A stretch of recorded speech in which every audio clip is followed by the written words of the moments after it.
আসসালামু আলাইকুম রহমতুল্লাহি ওয়া বারাকাতুহু। প্রিয় প্রবাসী ভাই ও বোনেরা, বিশেষ করে চট্টগ্রাম প্রবাসী ক্লাবের সম্মানিত সদস্যগণ, যেখান থেকে আমার এই ভিডিওটি দেখতে পাচ্ছেন তাদের সবাইকে জানাচ্ছি স্বাগতম ও শুভেচ্ছা। আপনারা জানেন আমি বিভিন্ন বিষয় নিয়ে প্রবাসীদের বিভিন্ন সুযোগ সুবিধা বাংলাদেশ গভর্নমেন্ট তথা নন গভর্নমেন্ট বিভিন্ন দপ্তর থেকে যেসব সুবিধা পাওয়া যায় সেসব সুবিধাগুলো নিয়ে আমি আপনাদের সামনে মাঝে মধ্যে ভিডিওতে আসছি। আজকেও একটি বিষয় নিয়ে আপনাদের সামনেই আসা। সেই বিষয়টা হচ্ছে, আজকে সকালে আমি ওয়াইস অনার্স কল্যাণ বোর্ড, যেটা প্রবাসীদের নিয়ে কাজ করে, সেই বোর্ডে গিয়েছিলাম। গতকালকে একটি ডিক্লারেশন এসেছে, সেক্ষেত্রে আমি গিয়েছিলাম। ওখান থেকে আমি জানতে পারলাম যে প্রবাসীদের আরেকটি নতুন সুযোগ এসেছে। প্রত্যেক বছরই তাকে সুযোগটি, কিন্তু এবছর কালকে থেকে ডিক্লারেশন এসেছে। এটা হচ্ছে প্রবাসী কর্মীর প্রতিবন্ধী সন্তানদের প্রতিবন্ধী ভাতা। যেসব প্রবাসী দেশ ও বিদেশে বর্তমানে আছেন, যারা কোনো ছেলে সন্তান যদি প্রতিবন্ধী থাকে, তাদেরকে ওয়াইজানার বোর্ড হতে প্রতি মাসে একটি ভাতা দেওয়ার পরিকল্পনা করেছে। সেই বিষয়টি নিয়ে আমি আপনাদের সামনে আজকে আসা। তো তারা যেসব বিষয় নিয়ে, যেই প্রতিবন্ধী ভাতার বিষয় নিয়ে ডিক্লারেশন এসেছে, তার মধ্যে দুই প্রকার মানুষ আবেদন করতে পারবেন। দুই প্রকার কথা খেয়াল রাখবেন।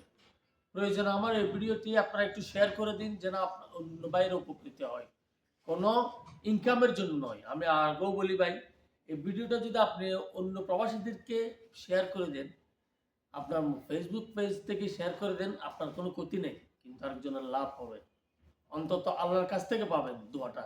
আমি তো বিনা স্বার্থ করি, শুধু প্রবাসী ক্লাবের একজন কর্মকর্তা প্রবাসীদের জন্য যে আমাদের যে সেবার যেটা একটা আমাদের রুলস আছে, সেবার যেটা একটা মাধ্যম আছে, ওটার করার জন্য আমি আপনাদেরকে সব তথ্য দিয়ে থাকি। সুতরাং দুই প্রকার মানুষ এতে আবেদন করতে পারবেন। এক প্রকার হচ্ছে যে সকল প্রবাসী কর্মী বিএমইটি কার্ড বা ওয়াইজানার বোর্ডের কার্ড, এটা সরকারের সবসময় বলে, যাদের বিএমইটি কার্ড বা ওয়াইজানার বোর্ডের কার্ড আছে তাদের অনেক সুযোগ সুবিধা আছে। এই বিএমইটি কার্ড অথবা ওয়াইজানার্স বোর্ডের যেটা কার্ড আছে, সেটা যার কাছে আছে, যিনি মেম্বার হয়েছেন, তারা তাদের ছেলেদের জন্য আবেদন করতে পারবেন। সেকেন্ড থিং হচ্ছে, যিনি মৃত্যুবরণ করেছেন এবং এয়ারপোর্ট থেকে এই সেবাটা পেয়েছেন, ওই যে 35,000 টাকা এবং মৃত্যু পরবর্তী দাফনের জন্য 35,000 টাকা এয়ারপোর্ট থেকে, এর পরবর্তী আপনাদের যে পরিবারকে যে 3 লাখ টাকা দেওয়া হয়, সেটা যারা পেয়েছেন তারা, এই দুটো ব্যক্তি আবেদনের যোগ্য রাখেন। সরকার আপনাদের সন্তানদেরকে মাসিক 2,000 টাকা হারে বাৎসরিক 24,000 টাকা 7 বছর পর্যন্ত এই ভাতা প্রদান করবে। গত জানুয়ারির 1 তারিখ থেকে শুরু হয়েছে ভাতা প্রদান, কিন্তু আবেদন নিচ্ছে আজকে থেকে। গতকালকে ডিক্লারেশন এসেছে, আমার কাছে একটা ডিক্লারেশন কপি আমি নিয়ে এসেছি ওয়াইজানার বোর্ড থেকে। বাৎসরিক 24,000 টাকা 7 বছর পর্যন্ত এই ভাতা প্রদান করবে ওয়াইজ অনার্স বোর্ড। সুতরাং আপনারা আজই অনলাইনে অথবা সরাসরি এসে ওয়াইজ অনার্স কল্যাণ বোর্ডের অফিসে গিয়ে আবেদন করবেন। একজন প্রবাসী একাধিক সন্তান যদি থাকে, অনেক প্রবাসী আছে যাদের 2-4টি সন্তান প্রতিবন্ধী অবস্থায় আছে, তারা সর্বোচ্চ 2 জনের জন্য এই আবেদনটি করতে পারবেন। আবেদনের সাথে আপনাদের যেসব কাগজপত্র লাগবে তার একটা আমি ফিরিস্তি আপনাদের কাছে তুলে ধরি। আমার সামনে আছে, আমি আপনাদের কাছে তুলে ধরি। প্রতিবন্ধী সন্তানের পিতামাতার পাসপোর্ট এর ফটোকপি, প্রতিবন্ধী সন্তানের পিতামাতার পাসপোর্টের ফটোকপি। আমাদের প্রবাসী ভাইয়েরা সহজ সরল হয়, একটু কথা কম খেয়াল করে, তারা বিভিন্ন টেনশনে থাকে, পরিবারের জন্য টেনশনে থাকে, বাইরের জন্য টেনশন থাকে, বন্ধুর জন্য টেনশনে থাকে, সংসারের জন্য টেনশনে থাকে, ব্যবসা বাণিজ্য নিয়ে টেনশনে থাকে, বিভিন্ন দেশের বিভিন্ন পরিস্থিতি নিয়ে টেনশন থাকে। তাই এগুলো কথা খেয়াল করে না, এই জন্য আমি দুইবার করে বলতেছি কথাগুলো।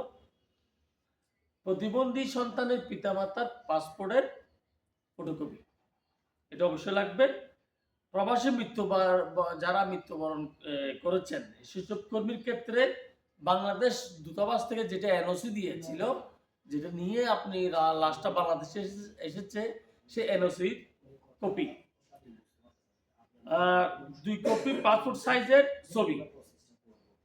প্রতিবন্ধী সন্তানের 2 কপি পাসপোর্ট সাইজের সত্যায়িত ছবি। আপনারা একজন বিসিএস ক্যাডার থেকে, একজন ডাক্তার অথবা একজন কলেজের প্রিন্সিপাল থেকে এটা সত্যায়িত করতে পারবেন, সত্যায়িত ফটোকপি। প্রতিবন্ধী সন্তানের পিতামাতার বিএমএটি কার্ডের বহির্গমনের পৃষ্ঠা সহ, ওই যে আপনারা পাসপোর্ট যেটা নিয়ে দেশের বাইরে গেছেন, ওটাতে যেটা একটা সিল দিয়েছে, যা বাইরে গেছেন আর আসছেন, সেটা এই ফটোকপি। তারপর যার ছেলে প্রতিবন্ধী আছে, তার পিতা অথবা মাতা, এই দুজনের ব্যাংকের অ্যাকাউন্ট ডিটেইলস, নাম্বার এবং ব্যাংক অ্যাকাউন্ট নেম জমা দিতে হবে। অনলাইনেও আপনারা আবেদন করতে পারবেন, সরাসরি গিয়েও আবেদন করতে পারবেন। অনলাইনে আবেদনের সময় 15 ফেব্রুয়ারি হতে 31 মার্চ পর্যন্ত। অনলাইনে আপনার আবেদন গ্রহণের সময় 15 ফেব্রুয়ারি হতে 31 মার্চ 26 সালের কথা, এগুলো 26 সাল, 15 ফেব্রুয়ারি হতে 31 মার্চ পর্যন্ত। সরাসরি যারা আবেদন করবেন তারা গত জানুয়ারি থেকে শুরু হয়েছে, সেই ক্ষেত্রে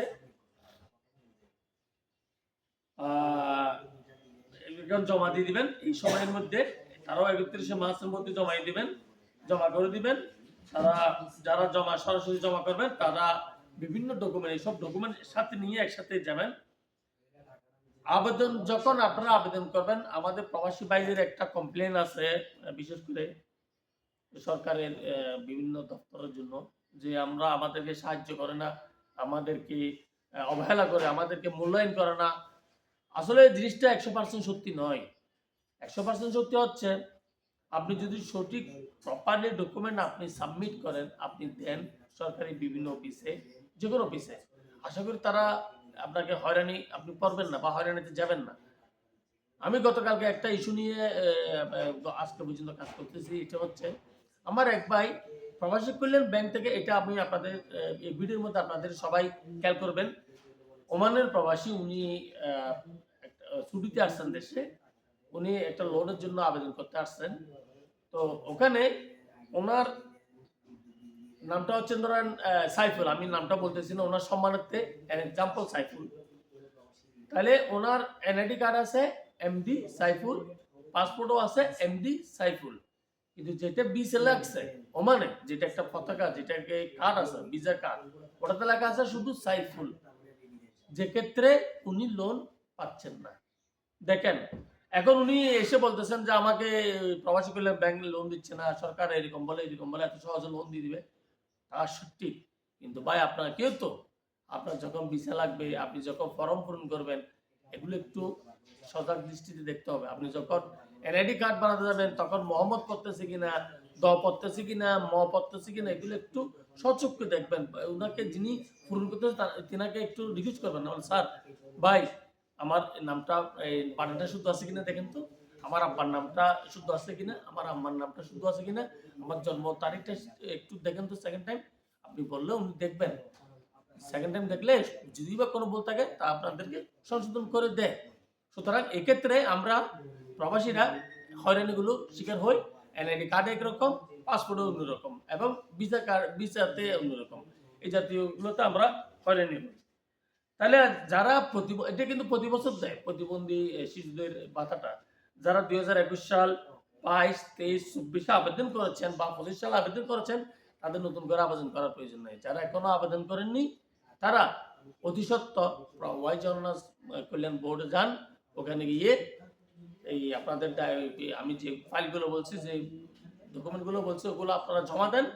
আপনাদের প্রতিবন্ধী শিশু থাকলে, সন্তান থাকলে তারা ন্যূনতম 7 বছর তারা এই 2000 টাকা করে একটা ভাতা পাবেন। অন্তত আপনার সংসারে সামান্য হলেও স্বাবলম্বী হবেন।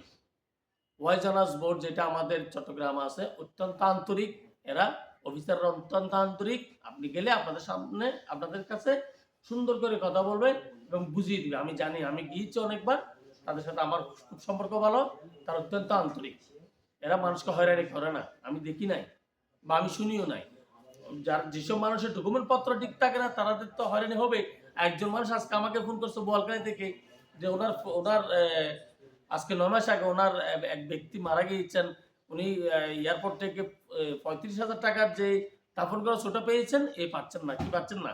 আপনার যে 3,60,000 টাকা যেটা দেয় পরিবারকে, এটা আর পাচ্ছেন না। তো কেন পাচ্ছেন না? ওনার আগের পাসপোর্টগুলো একটাও নাই, যেটাতে বিএমইডি কার্ডের সিল আছে ওটাও দিতে পারতেছে না, কোন তথ্যও দিতে পারতেছে না। এখন উনি বলতেছেন আমাকে ওয়াইজানাস বোর্ড থেকে এতে দেয় নাই। আমি বললাম ভাই না, আপনাকে দেয় নাই না, আপনি পাওয়ার জন্য যেসব ডকুমেন্ট দরকার আপনি এগুলো তো সংরক্ষণ করেন নাই।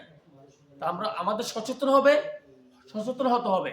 যে কোনো পুরোনো পাসপোর্ট, যে কোনো কিছু যেগুলো মানুষের খুব দরকার, দলিল বলেন, খাজনা বলেন, আপনার পাসপোর্ট বলেন, আপনার এনআইডি কার্ড বলেন, চেয়ারম্যান সার্টিফিকেট বলেন, বাচ্চাদের কোনো কিছু আপনার থাকলে স্কুলের আপনার সার্টিফিকেট যেগুলো থাকে, এগুলো নিজের শিক্ষাগত যোগ্যতা সার্টিফিকেট যেগুলো থাকে, এগুলো সবগুলো সংরক্ষণ করবেন। একদিন না একদিন এগুলো কাজে লাগবে। আমার ভিডিওটি দয়া করে শেয়ার করে দিবেন। আশা করি আপনারা বুঝতে পেরেছেন। প্রয়োজনে আপনারা আমার কাছে আসবেন, আমি আপনাদেরকে সহযোগিতা করব। তাছাড়া আমাদের যেটা কল সেন্টার আছে, চট্টগ্রাম প্রবাসী ক্লাবের প্রবাসী কল সেন্টার, সেটা 24 ঘন্টাই খোলা থাকে। ক্যাপশন আমি নাম্বার দিয়ে দেবো, আপনার নাম্বারগুলোতে ফোন করে বিস্তারিত জানতে চাইলেও জানতে পারবেন। ধন্যবাদ সবাইকে। আসসালামু আলাইকুম রহমতুল্লাহি ওয়া বারাকাতুহু।